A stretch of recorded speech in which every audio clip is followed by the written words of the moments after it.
August.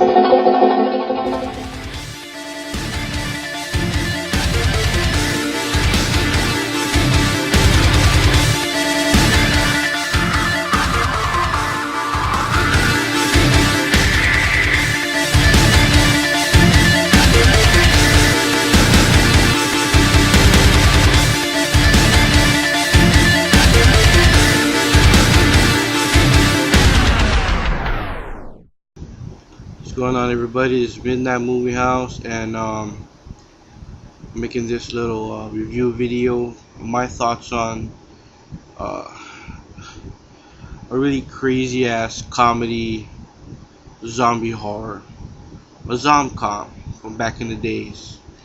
Uh, what days would that be? I guess middle 80s, late 80s.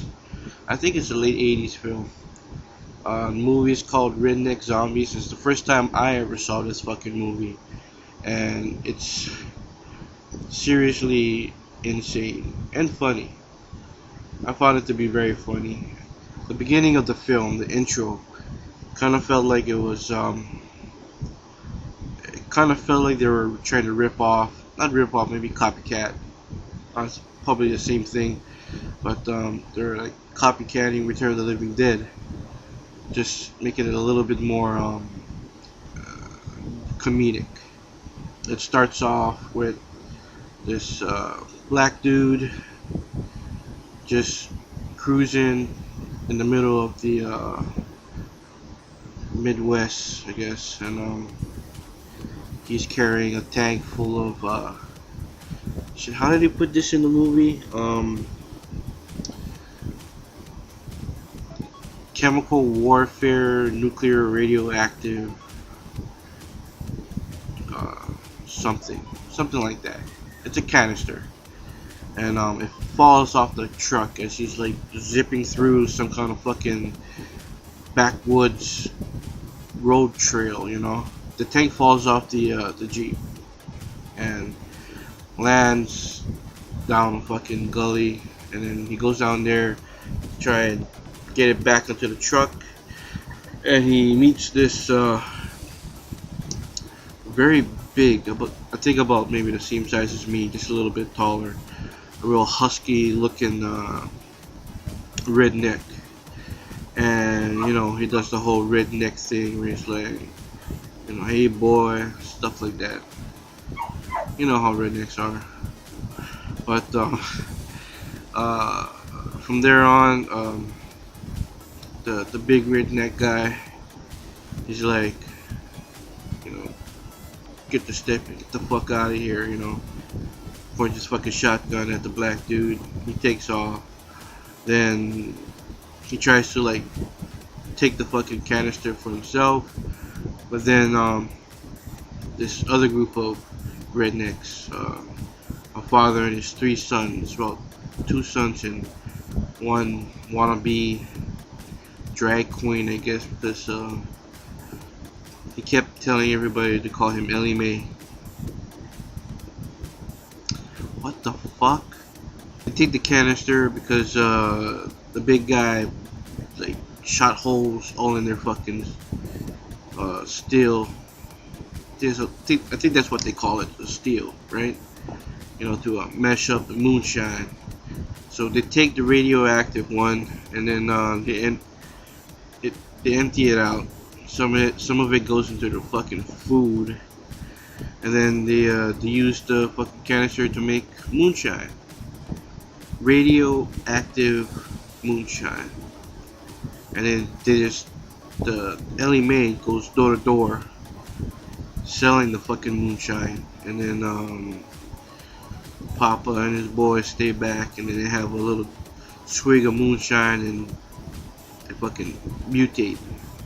And while all this is happening, there's a fucking group of campers. You know, they're not teenagers, they're not college kids.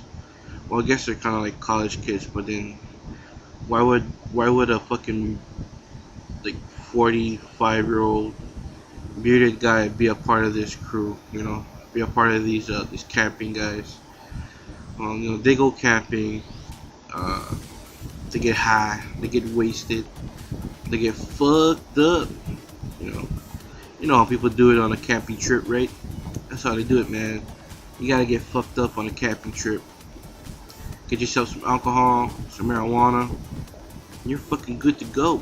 So the next morning, two of the girl campers, then get up. One gets fucking attacked by the first zombie of the movie, which I think was Jethro. Yeah, Jethro the zombie. Just starts ripping up these fucking chicks and chewing on their fucking gore and everything. And then Ellie Mae, he's going door to door. He's selling all the moonshine to all these fucking rednecks. There's a crazy scene in this movie where he gives the moonshine to this old lady, and she puts it in her fucking baby's bottom, baby bottom. So I'm like, at that point, I'm like, what the fuck? You're gonna give a baby moonshine? You know, maybe that's just comedy, but I wonder if that really happens. You know, like someplace in the Midwest, it's like a mama pouring Infamil into the fucking baby bottle and mixing it up with Jack Daniels or something to make the baby go to sleep. Anyways, the campers, you know, they go looking for their friends and they find the fucking bodies all torn to shreds. I mean, guts everywhere. And then from there on, it's just full on comedic zombie carnage. Really stupid, crazy ass zombie carnage. And there's one part of the movie they kill Jethro, and they take him to an abandoned mine to do an autopsy.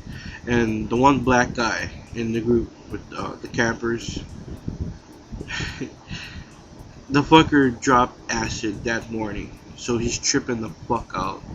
And that part I found pretty fucking hilarious. I mean, it's the first time I ever saw like a crazy fucking scene like that. This movie is super cheesy, very low budget, but for a very low budget film, it was pretty gory. I mean, there's a good amount of gore in this movie. A lot of splatter, a lot of fucking slime, crazy ass shit like that.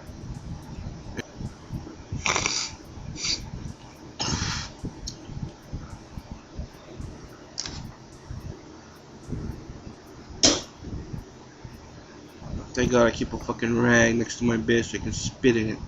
Anyways, yeah, these campers figure out that a good way to kill these zombies if you spray deodorant on them. You know, a certain formula in the deodorant. You know, a certain ingredient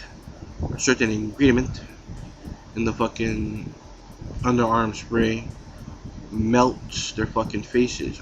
They go out into the fucking field ready to combat with the fucking zombies with underarm spray.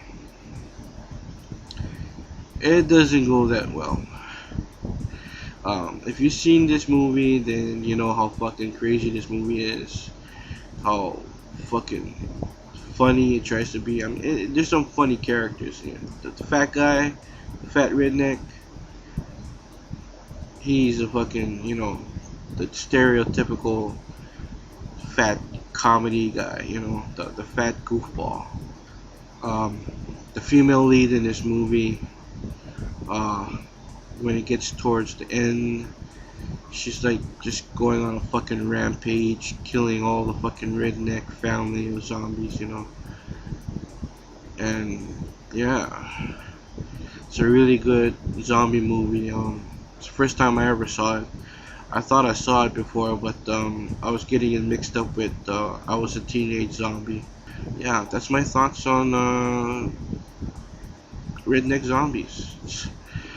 I liked it. I liked it. It was entertaining, funny at some parts. A lot of good low budget gore, and I like low budget gore. I mean, you're looking at a guy who enjoyed Zombie Bloodbath, all three of them. Yeah. So yeah, there you go. catch you guys later, and mahalo. Oh yeah, one more thing. I love knockers.